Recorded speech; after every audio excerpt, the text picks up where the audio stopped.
네, 오늘 오세훈 서울시장이 취임한 지 닷새째인데요. 지금 보신 것처럼 코로나19 방역은 물론 부동산 정책을 두고도 정부와 각을 세우고 있는 그런 모습을 보이고 있습니다. 네, 노동일 경희대 교수와 함께 오세훈 서울시장의 최근 행보의 배경과 한계 또 정부와의 협치 가능성을 짚어보겠습니다. 어서 오세요. 어서 오십시오. 안녕하세요. 안녕하십니까. 오세훈 시장이 재건축 같은 경우에는 좀 완화를 하겠다라고 밝혔고 코로나19 방역도 마찬가지로 정부와 좀 다른 그런 맞춤형으로 좀 하겠다 이런 의지를 밝히고 있습니다. 어떤 정치적 배경이 있다고 보십니까? 그래서 정치적 배경부터 물어보니까 조금 그런데요. 예. 뭐 순수한 뜻도 있지 않겠습니까? 예. 선거 과정에서 공약을 했던 부분이 분명히 있고요. 예. 그런 부분이 있어. 부동산 규제 완화도 그렇고 이제 방역 문제도 그렇고 첫날부터 능숙하게 본인의 천거 구었지 않습니까? 예. 지금도 이제 기억이 되는데요. 그러니까 본인이 만약 처음 하는 시장 같으면 저렇게 뭔가 뭘 좀 먼저 해야 될지 잘 모를 수 있는데 예. 그야말로 그런 공약을 지키기 위해서 한 것이다 하는 첫 번째 생각이 좀 들고요. 예. 두 번째는 필요한 부분이기도 합니다. 방역 문제도 그렇고 일률적으로 이렇게 하는 것보다는 좀 세분화해가지고 할 수 있다면 세분화해가지고 그와 같이 조금 업종별로 구분해서 일단 좀 숨통을 틔워주는 게 필요하다. 물론 방역과 그 같이 갈 수 있는 부분으로 예. 한정한다는 얘기죠. 예, 예. 그런 부분도 있고, 그러니까 근데 필요한 부분도 있고, 두 번째, 예. 세 번째는 또 정치적 배경도 있을 수 있겠죠. 열심히 추진하다가 좌절됐다. 국민들이 알 거 아니겠습니까? 예. 저 정부에 뭐 막혀서 안 됐다, 뭐 서울시의회 막혀서 안 됐다. 그러면 바로 1년 후에 또 선거 아닙니까? 그럼 그때 가서 한 번 더 저에게 기회를 주셔야 된다든가, 예. 또 서울시의회 구성을 바꿔줘야 한다든가, 네. 이런 얘기 여러 가지가 있을 수 있겠죠. 아. 그러니까 그런 다목적인 어떤 것이라고 생각이 됩니다. 예, 예, 예. 알겠습니다. 그리고 이제 코로나19 방역과 관련해서 앞서 전해드렸습니다만 상생 방역을 추진하겠다고 했습니다. 오늘 기자회견 내용부터 듣고 오겠습니다. 현장에서 수용 가능하다 하고 보다 실효적인 방역 효과를 얻도록 업종별, 업태별 맞춤형 방역 수칙을 수립해서 기존 방역 수칙을 대체해 나아가고자 합니다. 매출 타격을 최소화하면서 방역 수칙은 획기적으로 강화하고 위반한 업소에 대해서는 원스트라이크 아웃제를 도입해서 사업주의 책임과 의무는 한층 강화할 것입니다. 네. 주말까지 이 서울형 맞춤 방역을 방역 방안 매뉴얼을 발표하기로 했거든요. 서울 시민들 그리고 서울에 있는 자영업자분들을 위해서는 필요한 조치이긴 합니다만 그래도 혹시 좀 방역 조치를 좀 느슨해지면서 재확산되는 것 아니냐 이런 우려도 있거든요. 그러니까 우리나라처럼 좀 좁은 데서 예.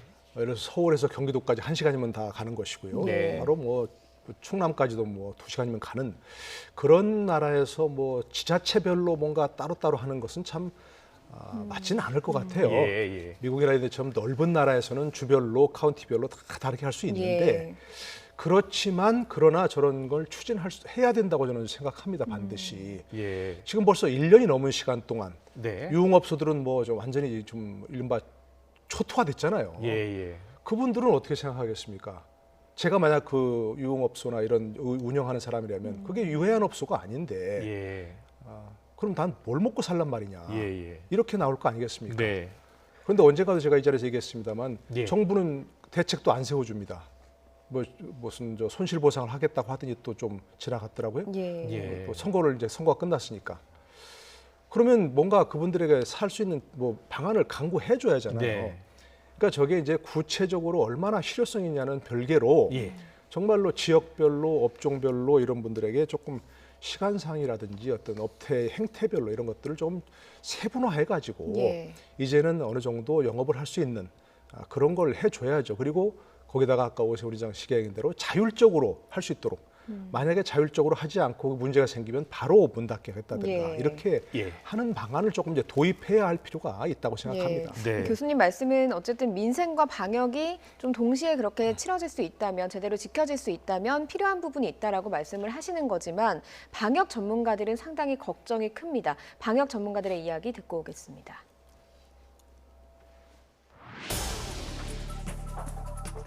제가 최근에 만났던 어떤 방역이나 과학 전문가들도 유흥시설의 영업시간을 이렇게 늘려야 한다고 얘기하는 분을 들어본 적이 없습니다. 전체적인 그 코로나19 상황을 놓고 봤을 때는 바람직하지 않은 방향이다. 그렇게 생각이 됩니다. 아무래도 운영 시간이 늘어나고 그쪽에서 만남이나 모임이 증가하게 되면은 방역 관리가 어렵고 감염 위험도가 높아지기 때문에 조금 다른 방식의 접근이 좀 필요할 것 같고요. 좀 정부와 서울시가 서로 반대의 의견을 내게 된다면 거기에서 도출되는 상황도 어렵겠지만 네. 국민들이 혼란이 올 수 있어요. 네. 지금은 국민만 생각하셨으면 좋겠습니다.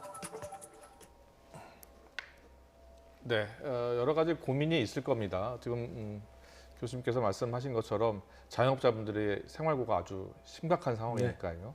방역도 제대로 지키면서 민생도 살리는 그런 맞춤형 정말 대책이 필요한 상황인 것 같아요. 그러니까 뭐 제가 뭐 여기서 그런 걸 구체적으로 어떻게 얘기하는 건 예. 없습니다. 그러나 전문가들이 머리를 맞대고 예, 또 뭐 서울시와 또 다른 지자체들과 정부와 머리를 맞대고 뭔가 원칙을 만들어내야죠. 기준을 예. 만들어내야 예, 되고 아까 저 전문가들에게도 충분히 이해가 됩니다. 예, 그러나 방역이 중요하지만 방역이 전부는 아니잖아요. 네, 생계가 우선인 사람도 있고 예. 그렇죠. 그러니까 오늘 우원식 의원이 그런 얘기를 하시더라고요. 민주당 우원식 의원이 손실보상을 빨리 소급해서 추진해야 한다. 예. 자영업은 화수분이 아니다. 그렇지 않습니까? 예. 그분들에게만 공공의 이익을 위한 것이지만 그 자영업자들의 모든 손실을 떠안으라고 하면 안 되는 거죠. 저희처럼 이게 뭐 또 뭐 다른 월급 받는 사람들처럼 당장 손실이 없는 사람도 있지만 예. 모든 손실을 공공의 방역을 위한 손실을 그분들에게 떠안으라고 하면 안 되잖아요. 네, 혹시 대형마트 가보셨습니까? 대형마트, 예. 백화점 거기는 거리두기가 없습니다. 저도 예. 가보지만 너무 위험할 정도예요. 그래서 사람 예. 많을 때 안 가고 싶을 정도인데 예. 그런데 왜 적용을 안 합니까? 아, 지금 저 전철 타고 왔는데요. 예. 전철에도 마찬가지고 출퇴근 시간대는 뭐 말로 할 수 없이 꽉 찹니다. 네, 왜 그런 분들에게는 손실을 그 골고루 나누지 않고 예. 일부 계층에게만 하냐 이겁니다. 예. 그러니까 저는 개인적인 생각은 혹시 1,000만 명이 넘는 그런 자영업자들이 뭐 조직이 안 돼서 그런가? 아. 그러니까 이렇게 그냥 모든 손실을 다 떠안으라고 하고 여태까지 아무런 대책을 세우지 예. 않는 거지 이거는. 그러니까 저는 다시 말씀드리지만 어느 것이 옳다 그러다가 아니고 예, 예. 방역과 생계를 합해갈 수 있도록 만약에 계속해서 이와 같이 똑같은 상황으로 하려면 빨리 생계 대책을 정부에 세워야 한단 말입니다. 이렇게 네. 놔두면 안 되는 것이고요. 네. 네. 그러니까 그게 안 되면 모든 손실을 다 보상할 수 없다면 어느 정도 숨통을 틔워주면서 그 가운데서 어떻게 되어가는가를 보면서 구체적이고 세부적인 그런 대책을 세워주는 게 필요하다는 거죠. 예. 어쨌든 정부의 기조와는 좀 오세훈 서울시장의 그 행보가 조금 다르다 보니까 국민 입장에서도 좀 혼란스러운 게 사실이거든요. 정리가 될 필요가 있지 않겠습니까? 그러니까 이제 말씀드린 대로 꼭 이제 오세훈 서울시장이 공약 입장이고 또 정부와 뭐 반대되는 장이니까 예. 그렇게 문제를 제기한다라는 생각보다는 지금까지는 아무도 그런 문제를 제기하지 않았는데 네. 이와 같은 문제를 제기하니까 귀 기울일 부분이 있지 않느냐 하는 예, 얘기입니다. 그렇지 않겠습니까? 네. 지금 무조건 자영업자들 다 문 닫고 뭐 하지 말라 이렇게만 하면 그게 가능하냐고 이게. 예. 오원식 의원 말대로 화수분이 아닌데 그러니까 함께 참 같이 어려운 문제입니다. 귀를 자영업자분들은 기울이고, 매우 어려운 상황이긴 합니다만 그래도 지금 4차 유행, 대유행 또 1,000명, 많게는 뭐 2,000명까지 갈 수 있는 그런 위기 상황이라고 하니까요. 조금 더 우리가 머리를 맞대서 네. 가능한 한 재확산을 방지하는 그걸 우선으로 좀 해야 되는 것 아니냐 이런 시각이 있어서요. 네, 그러니까 바로 예. 말씀하신 대로 이제 머리를 맞대야죠. 네. 지자체도 그렇고 정부도 그렇고 또 자영업자들도 함께 머리를 맞대서 예, 예. 자영업자들과 맞대서 과연 어떻게 하는 게 가장 그 두 가지를 조화시킬 수 있는 방역과 생계를 조화시킬 수 있는 그런 방안이냐 하는 거를 좀 얘기를 해야죠. 예. 그리고 선거 전에 뭐 손실보상 뭐 소급해산다고 막 굉장히 얘기가 많이 나왔잖아요. 예. 그런데 뭐 그게 아니고 손실 보상 문제 같은 경우도 서울시도 마련을 하려고 노력해야 되죠. 정부도 그럼요, 마찬가지입니다만. 당연합니다. 예. 예, 지자체도 그렇고 정부도 그렇고 예. 빨리 그분들에게 정말 큰 공익적 목적을 방역을 위해서 예. 당신 조금 희생하라 한다면 빠른 속도로 대책을 마련해 줘야죠. 예, 예. 여태 아무 대책을 마련하지 않았던 것 자체가 정말로 큰 문제라는 걸 인식을 해야죠. 이 계기로. 예. 네. 어쨌든 코로나19 뭐 백신 접종이 시작되긴 했지만 좀 이렇게 사그라드는 게 요원하다 보니까 대책이 필요하다는 말씀을 해주신 것 같고요. 오세훈 서울시장의 경우에는 부동산 대책에 대해서도 정부와 좀 결이 다른 모습을 보여주고 있습니다. 선거운동 과정에서도 뭐 여러 그 대책을 내놨고요. 또 공시 가격 같은 경우에도 제조사를 제안을 했거든요. 이런 그 흐름 어떻게 보고 계십니까? 그러니까 이것도 이제 뭐 꼭 서울의 어떤 뭐 특정 지역의 문제를 부풀린다. 뭐 이렇게 얘기해서는 안 되는 것이고 예. 집값이 오른 만큼 세금 더 내야 한다. 이렇게 얘기해서는 안 되는 거죠. 예. 세금을 더 내야 하긴 하지만 어떤 분이 유명한 얘기를 하죠. 옛날 뭐 프랑스에 있었던 얘기라고 하는데 세금을 더 올리는 것은 그 위에 깃털을 하나 뽑는 것처럼 거기가 놀라지 않게 예. 해야 된다고 하는데 예. 2018년도에 200만 원 냈던 분이 지금 2021년도에 700만 원 내게 한다면 네. 그거는 안 되는 거죠. 그렇게 하는 것은 예. 아무리 집값이 오른다고 아니 자기 집 하나 있는 사람은 예. 예. 자기 집값이 올라도 의미가 없는 거 아니에요. 예. 자기 집만 올랐다면 문제가 없는데 모든 집이 다 올랐으면 자기 집 오른 건 별 의미가 없는 거예요. 그렇죠. 그런데 세금만 대폭 오른다면 그걸 어떻게 받아들이냐고요. 그래서 예. 단순히 일부 특정 지역의 불만이라든지 언론이 과도하게 부풀리는 것이다 이렇게 얘기하지 말고 그 부분도 지금 두 가지가 한꺼번에 되기 때문에 그런 거 아닙니까? 집값이 오른 데다가 공시가격 현실화까지 함께 겹치면서 예. 이게 세금이 엄청나게 오른 거 아닙니까? 그러니까 그 부분도 조정할 수 있는 부분이 있는가를 살펴서 조정을 하는 게 필요한 거죠. 네. 어느 뭐 무슨 현 정부에 반대하는 것이다 이렇게만 하지 말고 공시가격도 공시가격은 조정할 수 있는 거거든요. 공시 가격 조정 그리고 재건축 규제 완화가요. 자칫 부동산 시장이 좀 안정을 좀 찾고 있는데 다시 또 가격이 급등하지 않을까. 그리고 우려하는 시각도 적지 않거든요. 분명히 그런 부분이 예. 있겠죠. 뭐 재건축 뭐 단지 재건축 대상 단지는 지금 또 엄청 오른다는 거 아니겠습니까? 예. 근데 이제 오세훈 서울시장이 재건축을 집값이 오르지 않는 방향으로 추진하겠다고 하는데 예. 그런 묘수가 있을지 잘 모르겠어요. 그렇죠. 그러나 본인이 다 예. 그렇게 장담했다면 벌써 집값이 어떻게 뛰고 하길래- 있는데. 그러니까 말입니다. 예. 그러면 얘기를 해놔야죠. 본인이 어떻게 하려고 할 예. 것인지를. 그러니까 저도 뭐 묘수가 있을지 모르겠지만 어쨌든 지난번 그 박원순 시장과 함께 현 정부가 추진했던 것이 재건축을 어렵게 하고 예. 기준을 자꾸 바꿔서 못하게 하는 방향으로 했기 때문에 예. 이제는 그것을 시민들에게 재건축을 필요한 부분 기준을 정하고 그 기준에 달하면 해주겠다 이렇게 한다면 그것이 자연스럽게 풀려나갈 것이라고 기대한다면 모르겠습니다. 뭐 그것이 집값이 안정에 보험이 될지 모르겠습니다. 오세훈 서울시장이 내놔야죠 그 얘기를. 예. 예. 여권 내에서는 반발도 나오고 있습니다. 여권에서 어떤 반발이 나오고 있는지 들어보고 이야기 조금 더 나눠보겠습니다. 근데 강남 집값이 3, 4월 들어서 좀 안정, 하향 추세로 가고 있다 이렇게 판단하고 있는데 이번 사실 이렇게 선거가 끝나면서 또 이제 뭐 재건축에 대한 규제를 다 풀겠다 해요. 지금 벌써 어제 오늘 며칠 사이에 뭐 재건축은 뭐 몇 억이 올랐다 뭐 이게 지금 계속 뉴스가 되고 있는데.